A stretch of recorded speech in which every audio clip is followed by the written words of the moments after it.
नमस्कार साथियों, कल की क्लास में हमारा जो रासो साहित्य है वो पूर्ण हो गया था।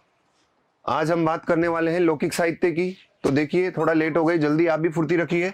और लौकिक साहित्य के बारे में हमारी बात हो गई थी। लौकिक साहित्य के बारे में मैंने एबीसीडी आपको कल बताई थी कि ये दो प्रकार से हम पढ़ेंगे, एक गद्य के रूप में, एक पद्य के रूप में। 3 रचनाएं हमारी है छोटी छोटी, वो गद्य की रचनाएं हैं। बाकी 4-5 महत्वपूर्ण रचनाएं हैं और अमीर खुसरो है और विद्यापति है। इनको हम पद्य के रूप में पढ़ेंगे। तो हेडिंग डालिए, कल डाल लिया था आपने, है ना। लौकिक साहित्य का हम आज शुरुआत कर रहे हैं। आज की क्लास है लौकिक साहित्य। तो कल हमने लिखा था ढोला मारूरा दोहा।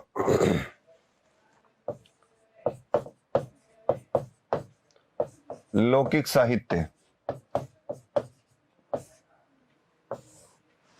और लौकिक साहित्य में पहले हम अध्ययन कर रहे हैं फर्स्ट पार्ट में पद्य साहित्य। पद्य साहित्य, पद्य साहित्य में हेडिंग डाल लिया था कि ढोला मारूरा दोहा। हेडिंग लिखिए, ढोला मारू रा दोहा। ढोला मारूरा दोहा ये हमारी प्रथम रचना रहेगी। और प्रथम रचना के साथ में हम बात करते हैं कवि की। तो कवि इसका कौन हो जाएगा? कल्लोल। कवि कल्लोल हो जाएगा। और कल्लोल के साथ में एक कवि और लिखेंगे, कुशल लाभ। कुशल लाभ, कुशल लाभ। अब ये दो क्यों है, इसके बारे में नीचे एरो लगा के लिखो। नमस्कार नरेंद्र जी, सुप्रभात। लिखिए, प्रारंभ में ढोला मारूरा दोहा का दोहा की रचना 11वीं शताब्दी में कवि कल्लोल ने की थी। 11वीं शताब्दी में कवि कल्लोल ने की थी।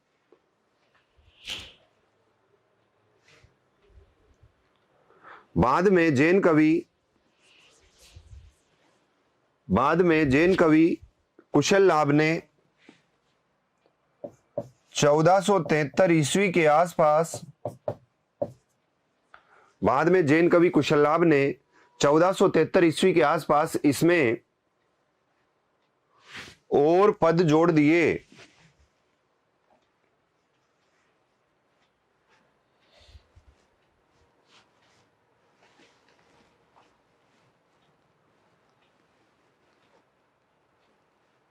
और पद जोड़ दिए। वेरी गुड, आगे बढ़िए। हजारी प्रसाद द्विवेदी का एक कथन लिखिए ढोला मारूरा दोहा के संदर्भ में। हजारी प्रसाद द्विवेदी लिखिएगा,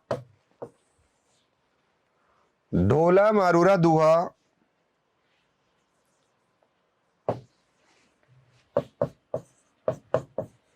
ढोला मारूरा दोहा हेमचंद्र तथा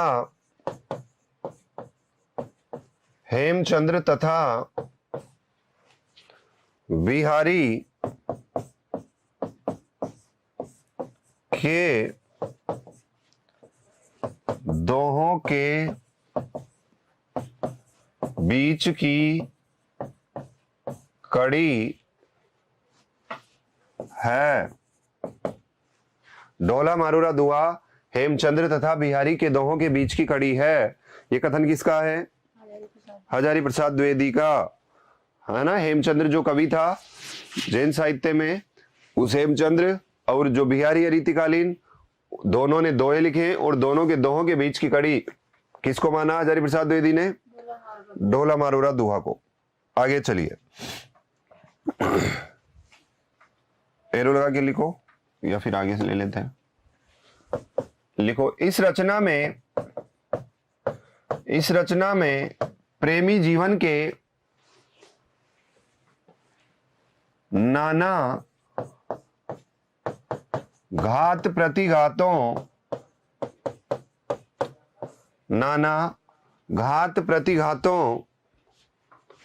का सुंदर वर्णन किया गया है। इस रचना में प्रेमी जीवन के नाना घात प्रतिघातों का सुंदर वर्णन किया गया है। क्या है ये सब? नाना घात प्रतिघातों का सुंदर वर्णन प्रेमी जीवन का। कैसे बताओ? नाना घात प्रतिघातों का सुंदर वर्णन प्रेमी जीवन में। आपका नीरा प्रेमी जीवन, हाँ हो तो बता दो कैसे घात प्रतिघात होते हैं प्रेमी जीवन में। यही घात प्रतिघात होते हैं। ऑनलाइन व्हाट्सएप पे चल रहे हो तो सामने से क्वेश्चन आता है सीधा, बहुत भयंकर वाला, पावरफुल, कहां बिजी चल रहे थे, है ना? ये तो हुआ घात। और अब इस घात के लिए प्रतिघात क्या होगा कि वो है ना, सर से चैट चल रही थी, वो मेरे को कोई क्वेश्चन पूछना था तो तुरंत उसका जवाब अपन ने दे दिया, जबकि चैट किससे चल रही है? अपने प्रेमी से या प्रेमिका से। ठीक है, फिर उधर से दोबारा कॉल कर दिया, फोन बिजी आ गया, फिर बिजी आ गया तो फिर बात हो रही है, कहाँ बिजी चल रही थी या कहाँ बिजी चल रहे थे, तो फिर उधर से कहते वो है ना, वो पापा का फोन आ गया था, मम्मी का फोन आ गया था, तो वो घर पे बात हो रही थी। तो ये पहले घात हुआ, फिर घात प्रतिघात हुआ। तो आज बचाव के संदर्भ में कहीं भी तो इसमें क्या दो नायिकाएं आएगी, अभी आपको बताऊंगा मैं। तो दोनों नायिकाओं की मारवणी और मालवणी, तो जब ढोला है राजकुमार, तो ढोला की शादी मारवणी से हो जाती है, बाद में मालवणी उसको मिलती है। तो मालवणी नहीं चाहती कि मालवणी फिर बाद में आ जाती है अपने घर पे पहले, तो मारवणी से बचपन में हो जाती है। अभी आपको कथा सुनाऊंगा मैं। तो मालवणी नहीं चाहती कि मारवणी का जो पहले इसकी शादी हुई है वो वापस आए और इससे उसका संपर्क बने। तो वो वहां से जो भी संदेश आते हैं उन संदेशों को वो बीच में ही निरस्त कर देती है, उनको ध्वस्त कर देती है, और वो ढोला तक वो संदेश नहीं पहुंचने देती। तो यहाँ पर ये घात और प्रतिघातों की ये परंपरा इसमें बहुत सुंदर वर्णित हुई है।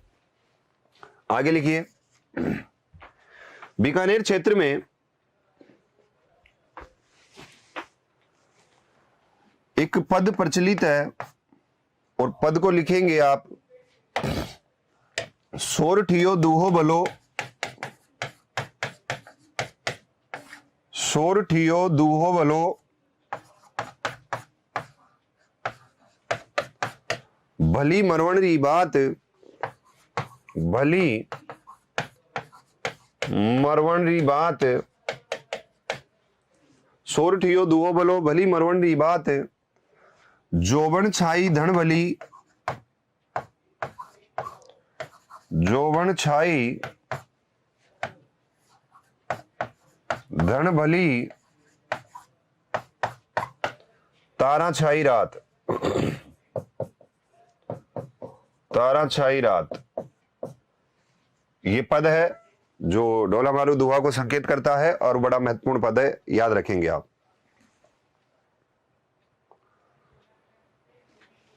उतार लिया। आगे बात करते हैं हम इसकी संपादन के कार्य की। ढोला मारूरा दुहा का संपादन किया गया, हम तो तटस्थ अब आप तो जानते भी नहीं है, देखते भी नहीं है, अब आपके व्यक्तिगत सामाजिक परिवेश से हम परिचित भी नहीं है, हम कैसे मान ले आप तटस्थ हो? नहीं है क्या? यह है। चलो कोई ना, जो भी आप हो, जहां भी हो, अच्छे हो, कुल मिला के सभी जब खुद अच्छे रहते हैं तो सब अच्छा लगता है। आगे चलो, एरो लगा के लिखो। ढोला मारूरा दुहा के संपादन का कार्य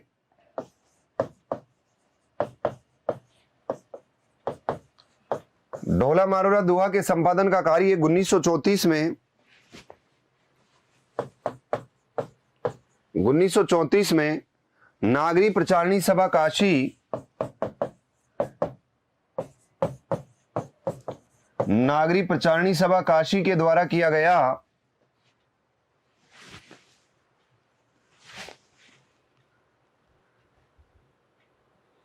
जिसमें 3 लोग प्रमुख हैं।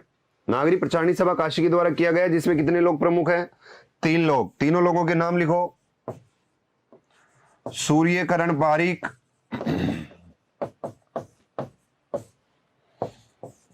राम सिंह,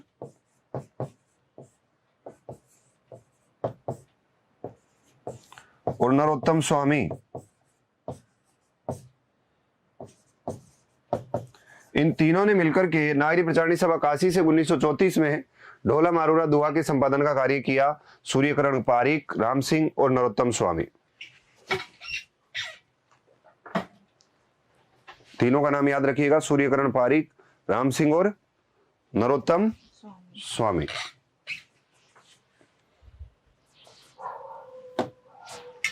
चलो एरो लगा के लिखो, यह एक संदेश परंपरा का काव्य है।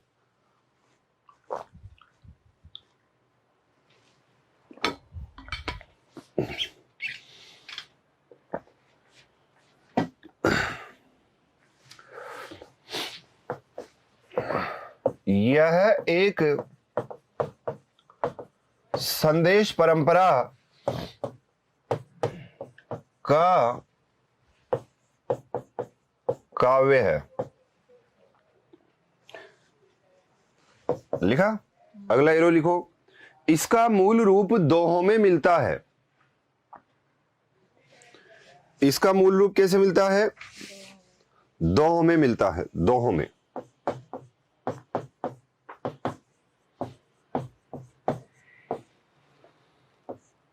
इसका मूल रूप दोहों में मिलता है। लिखा। फिर लिखो अगला एक एरो और लिखो, 11वीं सदी में लोक भाषा राजस्थानी में रचित 11वीं सदी में लोक भाषा राजस्थानी में रचित यह विप्रलंब श्रृंगार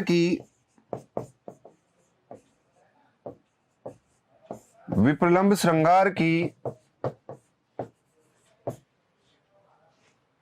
एक सुंदर रचना है।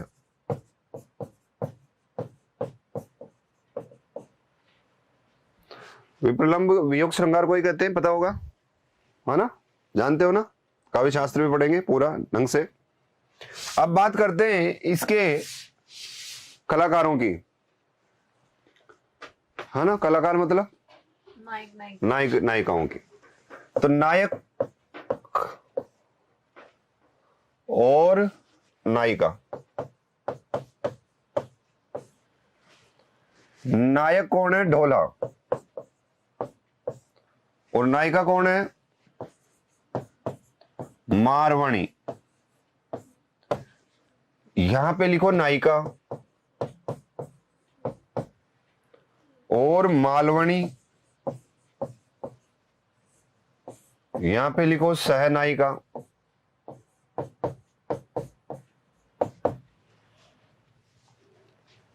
लिखा। ये जो ढोला है ये कछुआ राजवंश का है। कछुआ राजवंश, इसकी उम्र आपके 2.5 साल है। उस समय संविधान में विवाह की सही उम्र 2.5 साल हुआ करती थी। 2.5 साल में? हाँ, लड़के की 2.5 साल, लड़की की 2 साल, 2.5 साल, जैसे भी है। राज्य क्षेत्र इसका किधर पड़ता था? राज्य क्षेत्र, ये नरवर राज्य क्षेत्र है इसका। नरवर क्षेत्र ये नेपाल की तराइयों में पड़ता है। लिख लो, नरवर क्षेत्र नेपाल की तराइयों में। पिताजी की बात करें तो इसके पिताजी नल हैं। चलो पहले इधर बात कर लेते हैं। इसका जो वंश है वो नायिका वंश कछुआ, इसका वंश का नाम उल्लेख नहीं है। इसका राज्य क्षेत्र लिख लो आप, राज्य क्षेत्र पिंगल क्षेत्र। पिंगल नहीं, पुंगल है, पुंगल। मारवाणी का नायिका की बात कर रहे हैं, इसकी कोई बात नहीं कर रहे, बस ये केवल इसका नाम आया है। सारी बातें इसकी है मारवाणी की। पुंगल है ये, पुंगल, पिंगल नहीं है। ये हो गया आपका पुंगल। और पुंगल पड़ता अपने जैसलमेर में। पुंगल जैसलमेर। पिंगल राज की कन्या ये करते हैं मेरे को। एक राजा है पिंगल राज, महाराज पिंगल राज की कन्या या पुत्री।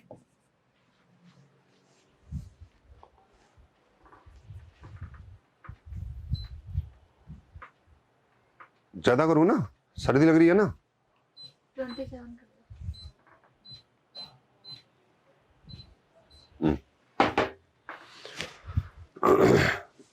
पुंगल जैसलमेर पिंगल राज की पुत्री है। पुंगल जैसलमेर क्षेत्र में पड़ता है, पिंगल राज की ये पुत्री है। तो तो ये बात आपको मारवाणी और ढोला के बारे में जानकारी याद रखनी है। ये उम्र पूछी गई है, ढोला की उम्र कितनी थी विवाह के समय? 2.5 साल, है ना। 3 वर्ष भी अगर ऐसा यह आधा नहीं आए, 3 वर्ष आ जाए, 3 4 5 6 तो 3 कर देना। अगर ऐसे आ जाए 4 5 6 तो फिर कितनी करोगे? फिर 4 कर देना, है ना। तो 2.5 के आशा है ना, 2.5 साल है मुख्य। आगे चलिए। अब देखो बात ऐसी है, ये शादी तो हो गई इनकी बचपन में। अब ढोला हो गया 21 वर्ष का, युवराज बिल्कुल एकदम पूरी यौवन अवस्था को प्राप्त हो चुका। और जब अब ये कॉलेज जाने लगा, पढ़ने लगा, तो इसको वहां कॉलेज में मुलाकात हुई एक स्टाइलिश लड़की से। उसका नाम था मालवणी। क्या नाम था? मालवणी। ढोला को पता ही नहीं है मेरी शादी हो गई बचपन में ही, 2.5 साल का ही था मैं, पता ही नहीं है इसको, मम्मी पापा ने बताया ही नहीं, और कोई बातचीत भी नहीं चली। और बताया होगा तो इसने गौर नहीं किया, भाई हाँ पता नहीं हो गई होगी, कोई ध्यान नहीं है, कोई पहले संपर्क सूत्र था नहीं, तो बिल्कुल बात आई गई हो गई। तो अब मालवणी है, इस मालवणी से इसकी शादी हो जाती है।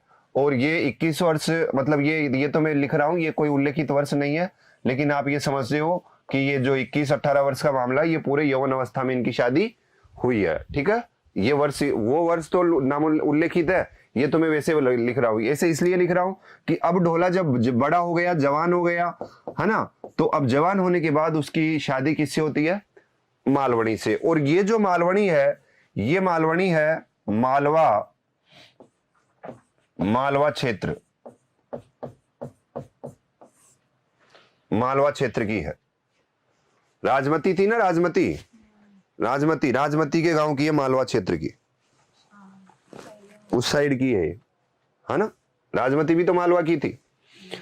अब हुआ क्या, ये जो सहनायिका है, ये सहनायिका थोड़ी, अब आपको पता ना, ये सेम स्टोरी है। पहले एक सीरियल देखा करते थे आप, आनंद बालिका वधू, जिसमें एक आनंदी होती थी, नहीं देखते थे? एक बालिका वधू सीरियल आता था 4-5 साल पहले, ज्यादा ही हो गए शायद। और वो जो बालिका वधू बनती थी, बड़ी होने के, वो छोटी के अलावा एक बड़ी और लड़की बनती थी, उसने सुसाइड कर लिया था, रियल उस सीरियल की जो एक्ट्रेस थी ना, बाद में जो आनंदी बनती है ना, बड़ी वाली आनंदी, एक तो छोटी वाली आनंदी है बचपन वाली, वो नहीं, फिर बड़ी वाली आनंदी ने तो सुसाइड भी कर लिया था उस सीरियल के, है ना, हकीकत सीरियल में नहीं, हकीकत में कर लिया था उसकी एक्ट्रेस ने। तो वो जो बालिका वधू सीरियल आता है, उसमें एक जग्या नाम का पात्र होता है, जगदीश। उसकी शादी पहले आनंदी से हो जाती है, और बाद में फिर वो लड़की थी गौरी, वो कॉलेज में जब वो जाता है तो वो गौरी से प्रेम करता है, फिर गौरी से वो शादी करने की बात होती है। सेम वही कथा स्टोरी है बालिका वधू, अगर आपने देखा हो तो यहाँ पर वो मामला इसका है। अब ये जो सहनायिका है, ये अपने भाग्य पर इठलाती है, गर्व करती है, और अपने घर पे आकर के सास को कहती है हाय मम्मी, हाय हेलो। तो वो सास को पसंद नहीं आता कि ये तो ज्यादा इतराती है। तो ये सास के, अब औरतों को क्या पसंद आता है? औरतों को पसंद आता है उनके पैर यूं पकड़ के दबाओ उनको, है ना। आदर्श बहू वो मानी जाती है, जो उनके पैरों को, पिंडलियों को पकड़ के जोर से दबाए ना, तो वो फिर खुश हो जाती है, भाई ये बिल्कुल संस्कारवान बहू है। और यो चरण स्पर्श, घुटने के यहीं पे अपन यूं झुक के चरण स्पर्श, आजकल नई स्टाइल चल रही है, इससे वो नाराज हो जाती है।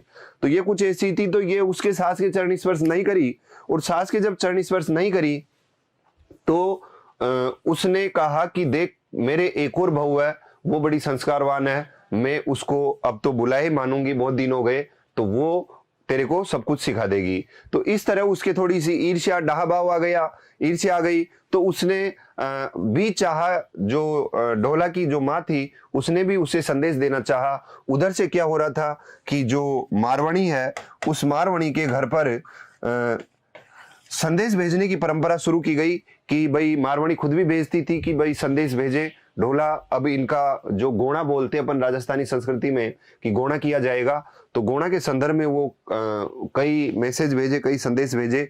लेकिन मालवणी इधर इतनी सख्त खतरनाक थी, क्योंकि चेतावनी दे दी थी ना सास ने, तो इसने अपने सेलेक्टेड ऑफिसर्स तैनात कर रखे थे, फौजी, अपने खुद के पर्सनल कमांडो। तो वो क्या है, जैसे उनसे पूछ लेते थे सेना, उस पे राज्य क्षेत्र की सीमा पर ही इसने गुप्त भेदिए रख रखे थे, तो कि भाई कोई भी पुंगल देश जैसलमेर से आए तो आप उनका कत्ल कर दो, और उनका मैसेज यहाँ तक मत पहुंचने दो, ढोला तक। तो इस संदर्भ में ये था। अब जब मैसेज पहुंचा ही नहीं, तो वो लोग सोचे पुंगल जैसलमेर में बैठे बैठे कि यार अगर मैसेज इतने भेज दिए अपन ने, एक भी रिप्लाई नहीं आया, कोई जवाब नहीं आया, तो ये जवाब तो आता ना हाँ या ना, पॉजिटिव नेगेटिव, कोई सा भी जवाब तो आता, लेकिन अब जवाब ही नहीं आया तो हो सकता मैसेज पहुंचते ही नहीं हो वहां पे। तो उन्होंने क्या दिमाग लगाया और उन्होंने कुछ साधु टाइप से कुछ सेलेक्टेड चारण भाटों को नियुक्त किया, और जिनको बोलते थे डोडिये, एक जाति होती है डोडिया जो कि संगीत गाने बजाने वाली, मांग कर खाने वाली जाति होती है। तो कुछ डोडियों को नियुक्त किया और डोडियों को संगीत के साधु के वेश में, भिखारियों के वेश में वहां से रवाना कर दिया। और रवाना कर दिया तो वहां पर उसके सैनिक तैनात थे, मालवणी ने रोक रखा था। तो जैसे ही वो आते हैं तो मालवणी इतनी सख्त खतरनाक आदेश दे रखी थी, जैसे बिल्कुल सीमा की होती है ना, एकदम सीमा पे जो तनाव होता है भारत पाकिस्तान वाली सिचुएशन। तो मालवणी इतनी खतरनाक आदेश दे रखी थी कि आप तो ये बिल्कुल गुंजाइश मत रखना, बिल्कुल बर्दाश्त मत करना। अगर जैसलमेर से कोई आए और उनसे सीधा ही पूछना कहां से आया, अगर वो बोले पुंगल, तो पुंगल पूरा बोलने से पहले वो बोले ना पुंगल, पू बोले, उसने में ही गर्दन काट देना, पू बोलते। तो इधर से इस तरह से उसने क्या किया, वो डोडी आए, डोडिये ने कहा कि महाराज हमारा कोई क्षेत्र नहीं होता, हमारा कोई गंतव्य स्थान नहीं होता, और हम कहां से आए ये भी हमें नहीं पता होता, हम तो घूमते रहते हैं, जिधर रास्ता मिल जाए उधर ही चल पड़ते हैं। तो उन्होंने इतनी नीरस और एक मांग कर खाने वाली बात कही तो सैनिक उनको पहचान नहीं पाए। वो आ गए, वो जब राजभवन के पास आए तो राजभवन में वो ढोला के महल के नीचे आकर के उन्होंने अपना डेरा डाल लिया, और उन्होंने कहा कि हम आज एक कथा सुनाएंगे आपको, एक राजस्थानी संस्कृति की। तो वो डोडिये उस रात जब वो खाना वाना खाने के बाद जब ढोला अपने राजभवन में शयन कक्ष में सोने लगा, तो उनको पता था कि अब बिल्कुल शांत माहौल हो गया, सब लोग सो गए। तो रात में वो गाना शुरू करते हैं, तो रात में आवाज बहुत दूर तक जाती है, सब शांति से सुनते हैं। तो वो जब ये कथा गा रहे थे कि ऐसे एक राजकुमार था, बचपन में एक लड़की से शादी हो गई, बाद में वो राजकुमार उस लड़की को लेने नहीं गया, और उसने उस लड़की का जो यौवन है, जो विरह है, वो विरह अग्नि में जल रही है, उसके घर वाले परेशान है, राजकुमार गैर जिम्मेदार निकला, ये है वो है, और उसने बाद में एक नई लड़की से शादी कर ली। तो इस तरह से उसने अपने संस्कारों का, अपने माता पिता के आदर्श का अवहेलना की, उल्लंघन किया। तो ये सारी कथा वस्तु उसने डोडियों ने कथा में गाई, और पूरी रात भर गाते रहे दोहों में।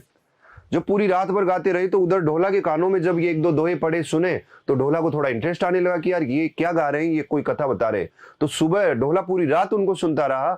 जब सुबह ढोला आया तो उन्होंने कहा कि ये जो राजकुमार जिसकी आप कथा कर रहे थे, ये कौन राजकुमार है, ये बहुत नालायक है, इसको मैं दंड दूंगा, इसने उस लड़की के साथ ज्यादती करी है, बताओ कौन राजकुमार है वो।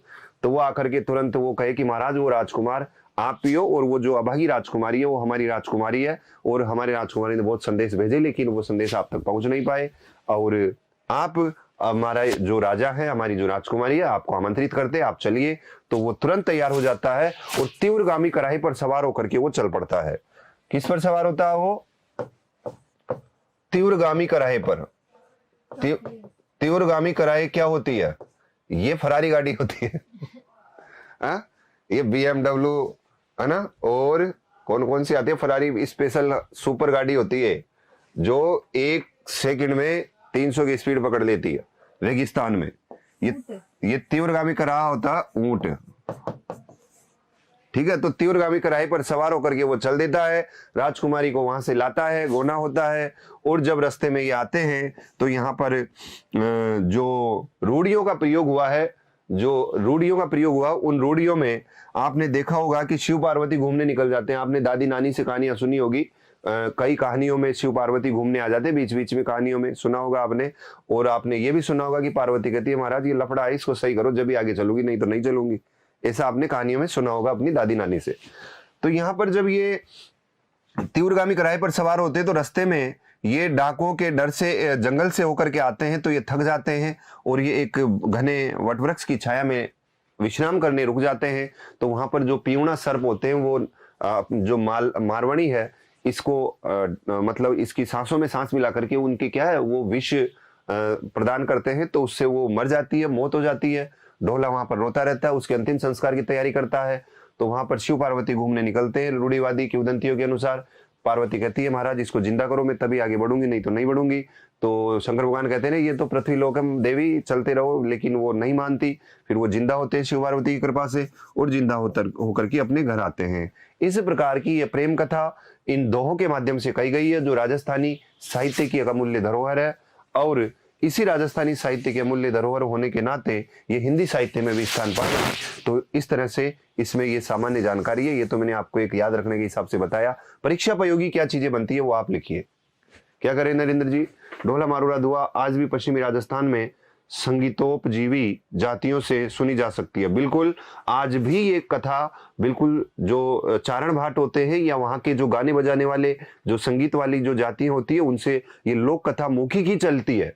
मौखिक ही, जैसे उधर हमने बात करी थी महोबा बुंदेलखंड के क्षेत्र, बिहार यूपी, उधर जो महोबा के जो आला खंड सुने जा सकते हैं, वैसे ही ये पश्चिमी राजस्थान में, और आप भी शायद पश्चिमी राजस्थान से बिलोंग करते हैं, बिल्कुल इसीलिए आप ये बात कर रहे हैं। बताए थे आप बीकानेर से शायद नरेंद्र जी, तो बिल्कुल आप सही कह रहे हैं। तो वो जो मौखिक परंपरा है वो परमाल रासो वाली और ये ढोला मारू वाली बिल्कुल सेम चीजें हैं दोनों।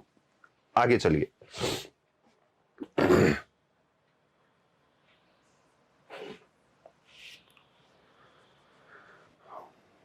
लिखो, ढोला मारवाणी का प्रेम, ढोला मारवाणी का प्रेम हिंदी साहित्य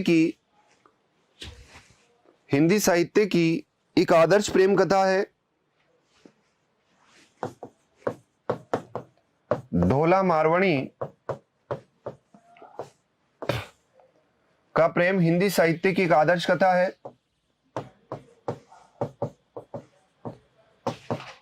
जबकि नल दमयंती का प्रेम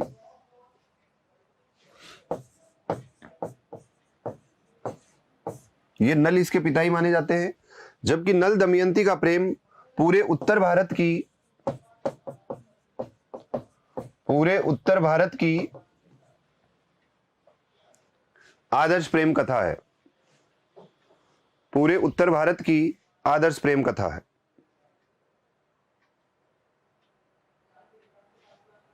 ये है भाई, ये है आपके ढोला मारूरा दुआ। अगली रचना डालिए बिना कोई देरी के फुर्ती से, संदेश रासक। नंबर 2, संदेश रासक।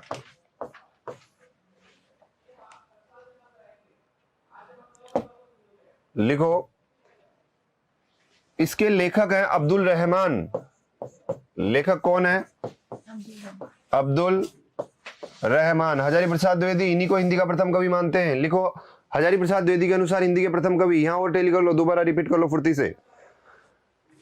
अब्दुल रहमान आए हैं ना, यहीं पर लिखो, हजारी प्रसाद द्विवेदी के अनुसार हिंदी के प्रथम कवि।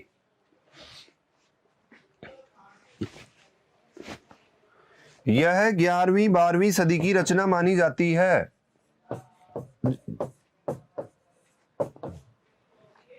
यह 11वीं 12वीं सदी की रचना मानी जाती है। संदेश रासक 3 प्रक्रम में लिखी गई है। 3 प्रक्रम, इसके अनुच्छेदों का नाम है प्रक्रम। 3 प्रक्रमों में लिखी गई है। और लिख लिया ना 3 प्रक्रम। इसमें 223 छंद मिलते हैं। 223 छंद संदेश रासक में। कितने छंद हैं? 223 छंद। 3 प्रक्रमों में भी अगर आप लिखें या पूछना चाहें या फिर परीक्षा के हिसाब से अगर नेट लेवल पे अगर अपन बात करें तो लिखिए, प्रथम प्रक्रम में मंगलाचरण है। एरो लगा के लिखो, प्रथम प्रक्रम में मंगलाचरण है।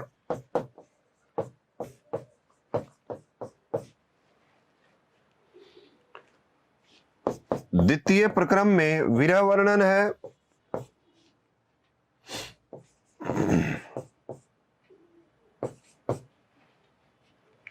और तृतीय प्रक्रम में षड ऋतु वर्णन है।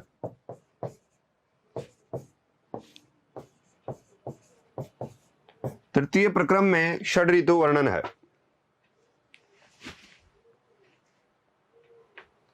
लिखा? फिर लिखो, यह वियोग श्रृंगार की उत्कृष्ट रचना मानी जाती है।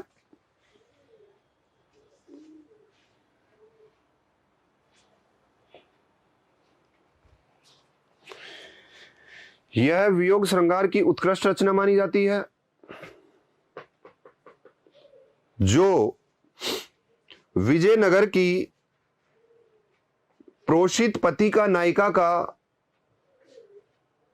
विरह वर्णन बताती है, जो विजयनगर की प्रोषित पति का नायिका का विरह वर्णन बताती है या विरह वर्णन करती है।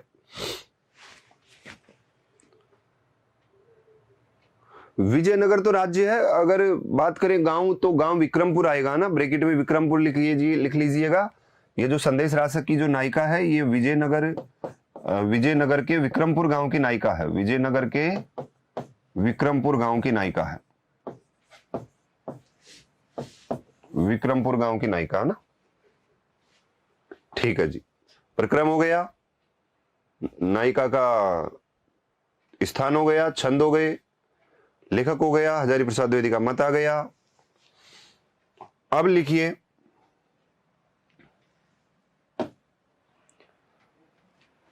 इस रचना में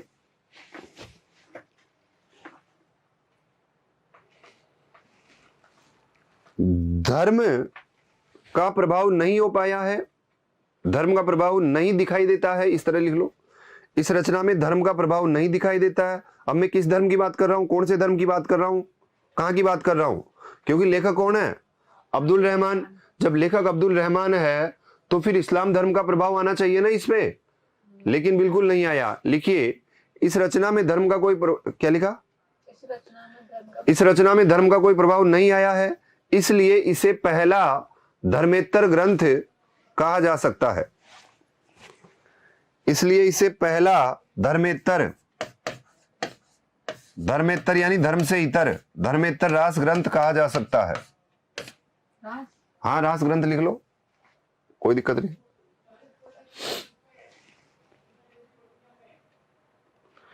संदेश रासक हिंदी की पहली रचना भी मानी जा सकती है। हाँ, लिखना है, लिखो अगला एरो। संदेश रासक हिंदी की पहली रचना भी मानी जा सकती है।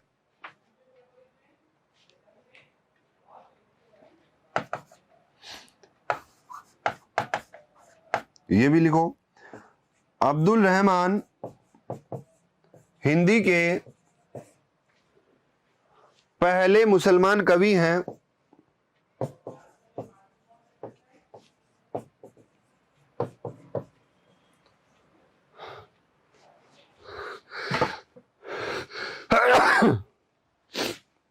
अब्दुल रहमान हिंदी के पहले मुसलमान कवि हैं। इस ग्रंथ की भाषा अवहट मानी जा सकती है, अवहट। इस ग्रंथ की भाषा अवहट मानी जा सकती है। अब देखो, जिस प्रकार कालिदास ने मेघदूत लिखा, संस्कृत साहित्य में मेघों के माध्यम से जो संदेश देने की जो परंपरा उन्होंने बनाई, उसी परंपरा का निर्वाह ये रचना करती है संदेश रासक। इसमें जो द्वितीय प्रक्रम है उसमें विक्रमपुर की जो नायिका है उसका विरह वर्णन है, और उस विरह वर्णन के कारण इसे उस संस्कृत साहित्य की तुलना करते हुए, मेघदूत रचना की तुलना करते हुए इस रचना को आदिकाल का मेघदूत कहते हैं। तो लिखो, संदेश रासक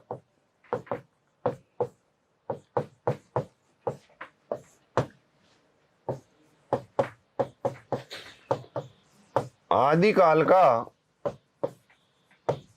मेघदूत कहलाती है। संदेश रासक आदिकाल का मेघदूत कहलाती है।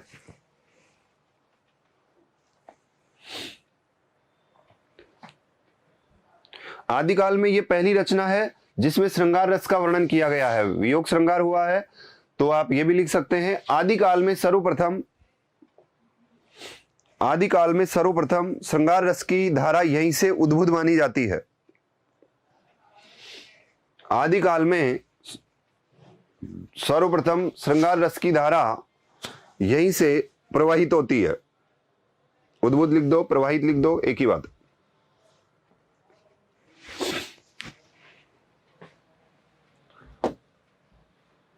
अब जब वो विरह वर्णन होता है तो विरह वर्णन में नायिका दर दर भटकती है, जंगलों में जाती है, तो वहां पर वनस्पतियों का जिक्र हुआ है सेम पद्मावत की तरह। तो आप लिख सकते हैं,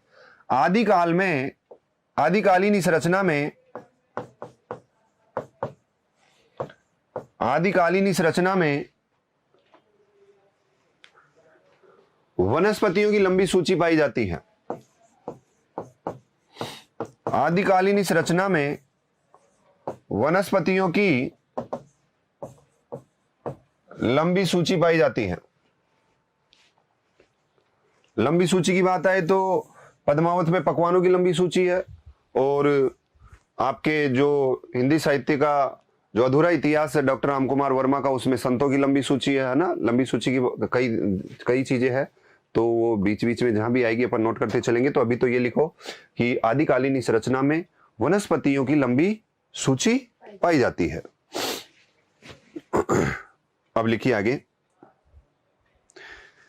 अब देखो तीसरे प्रक्रम में बात आती है षड ऋतु वर्णन की, है ना। षड ऋतु वर्णन, षड ऋतु वर्णन। तो ये अपने आप में एक यहां प्रश्न बन गया। ये तीसरा प्रक्रम था इसका, तो ये भी लिख लो। हाँ, सर्वप्रथम तो लिखो हिंदी में सर्वप्रथम षड ऋतु वर्णन इसी कृति में हुआ है। हिंदी में सर्वप्रथम षड ऋतु वर्णन यदि कहीं देखने को मिलता है तो इसी कृति में देखने को मिलता है।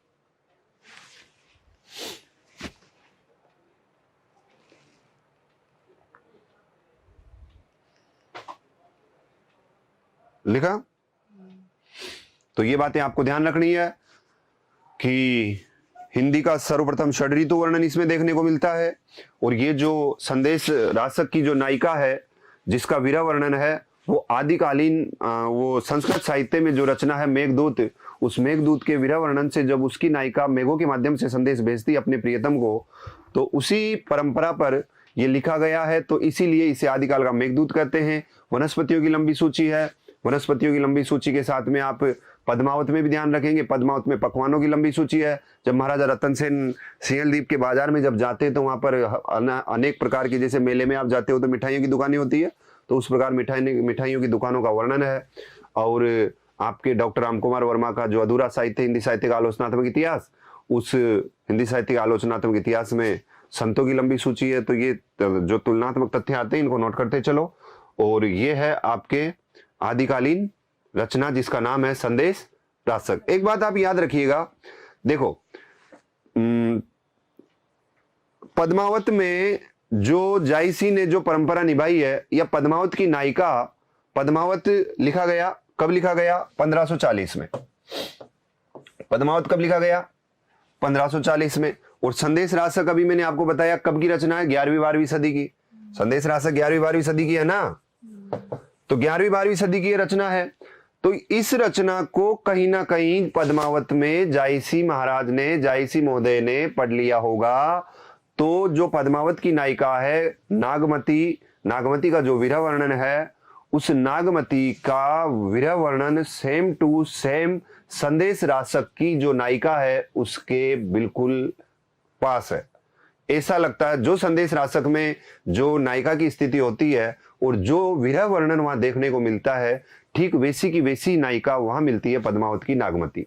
तो इसलिए ये कयास लगाया जाता है। आलोचक ये कहते हैं कि शायद पद्मावत में जो जायसी महोदय हैं उन्होंने संदेश रासक का भलीभांति अध्ययन किया है, तब उन्होंने जो संदेश रासक की नायिका है उस नायिका का हूबहू वर्णन अपनी नागमती में उन्होंने उतार दिया, वीर वर्णन उन्होंने वहां से कॉपी किया है, ये कहने का मतलब।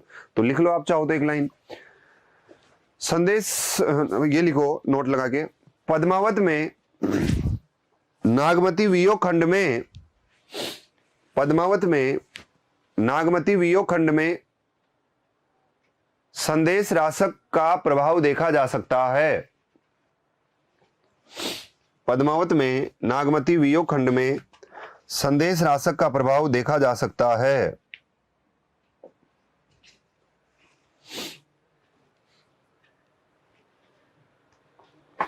लिखा? क्या टाइम हुआ? 9:48 बोर्ड पे लिखा है।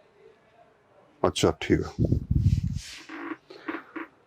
चलो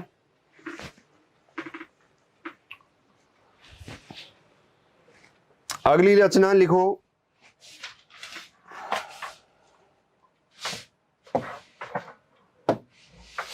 बसंत विलास।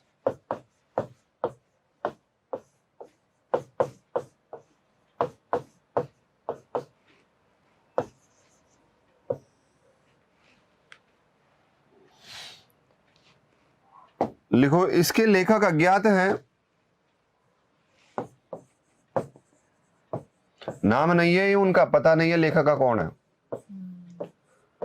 इसके लेखक अज्ञात हैं, लेकिन इसका संपादन लेकिन बसंत विलास का संपादन श्री केशवलाल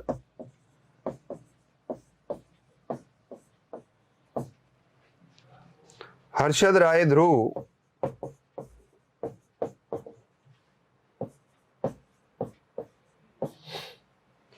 ने किया। इसके लेखक तो अज्ञात है, किसने लिखा पता नहीं है, लेकिन इसका जो संपादन है वो श्री केशवलाल हर्षद राय ध्रुव ने किया है। लिखिए, यह 84 दोहों में रचित कृति है।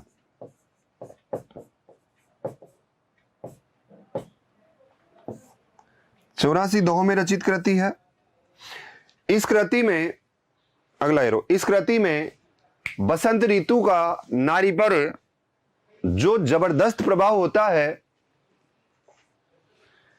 इस कृति में बसंत ऋतु का नारी पर जो जबरदस्त प्रभाव होता है उसे देखा जा सकता है।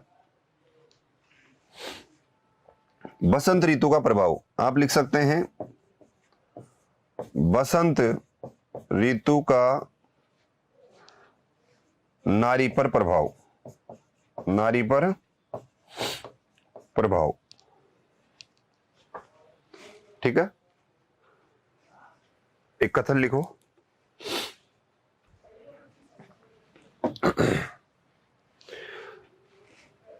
एक गद्य की कृति आएगी राहुल वेल, रोड़ा कवि की, तो उससे इसका कहीं ना कहीं लिंक है, तो ये एक लिंक बनता है, उस लिंक को आप क्लियर करिए। लिखो, राहुल वेल का की कर लो, राहुल वेल की जो श्रृंगारिक भावना है,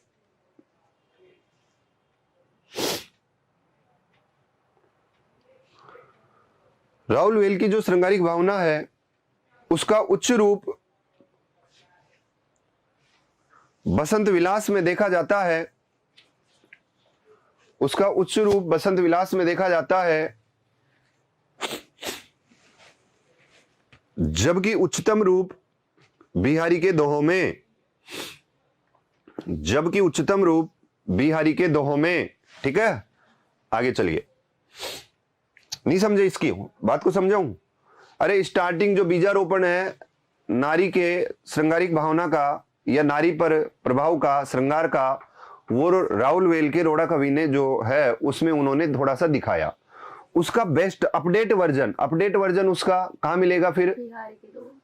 अरे उससे पहले बीच में बसंत विलास में, रोड़ा कवि के राहुल वेल में वो एक बीजारोपण प्रारंभिक झलक है, फिर वो बसंत विलास में उसको उससे ज्यादा अपडेट वर्जन, उससे ज्यादा स्पीड 5G वाला मामला है, और अब 5G के बाद फिर और ज्यादा अपडेट वर्जन आ जाएगा, तो वो अपडेट वर्जन बिहारी वाला मामला है। तो बिहारी में तो अंतिम चरम हो गया और बसंत विलास बीच का है, और उस स्टार्टिंग कहां से है? राहुल वेल ने जो रोड़ा कवि ने जो राहुल वेल लिखा उसमें इसका प्रारंभिक झलक देखी जा सकती है नारी की श्रृंगारिक भावना की। ये चीज है, सामान्य चीज है, कोई विशेष बात नहीं है। आगे चलो, देखो बसंत विलास में नारी, पुरुष और प्रकृति, नारी, पुरुष और प्रकृति तीनों के मादक सौंदर्य का वर्णन मिलता है, तीनों के मादक सौंदर्य का वर्णन मिलता है। आप जो भी स्टूडेंट्स हैं, लड़के हैं, वो धन्यवाद दो अज्ञात कवि को, भला हो उस अज्ञात कवि का जिसने थोड़ा सा पुरुषों के सौंदर्य का वर्णन कर दिया। वर्णन नारी का सौंदर्य और प्रकृति का सौंदर्य तो साहित्य जगत में पूरा लबालब भरा हुआ है, और ये जैसे दूध में जावन डालते ना, जावन जमाने के लिए थोड़ा सा ना, तो ये उस तरह से बेचारा कहीं जावन के रूप में प्रयुक्त हुआ है। पुरुष का सौंदर्य कहीं किसी ने नहीं किया। पुरुषों में होता है क्या सौंदर्य? होता है क्या? होता है, लेकिन उसकी परिभाषा अलग है, वो साहित्यिक सौंदर्य में नहीं है। ये है। चलो आगे चलते।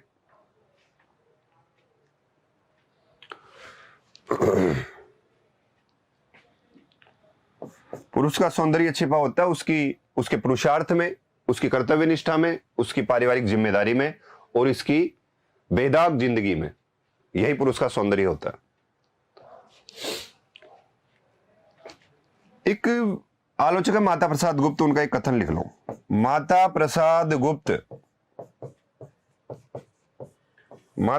गुप्त लिखो, ये हूबहू उद्धरण में लिखना है। लिखो यह एक अत्यधिक, लिखूं क्या? यह एक अत्यधिक सरस,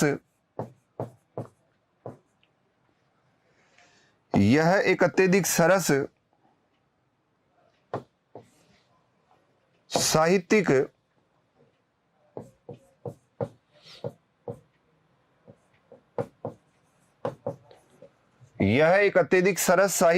रचना है। यह एक अत्यधिक सरस साहित्यिक रचना है जो आधुनिक आर्य भाषा के इतिहास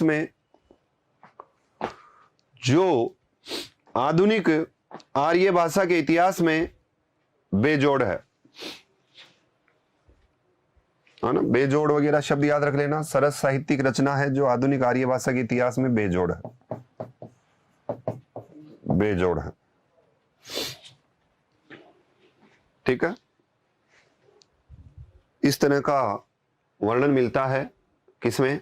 संदेश रासक में। बसंत विलास। हाँ, बसंत विलास में। संदेश रासक से तो निकल गए अपन, है ना? ठीक है, आज के लिए इतना ही। मिलते हैं अगली क्लास में। नमस्कार, जय हिंद।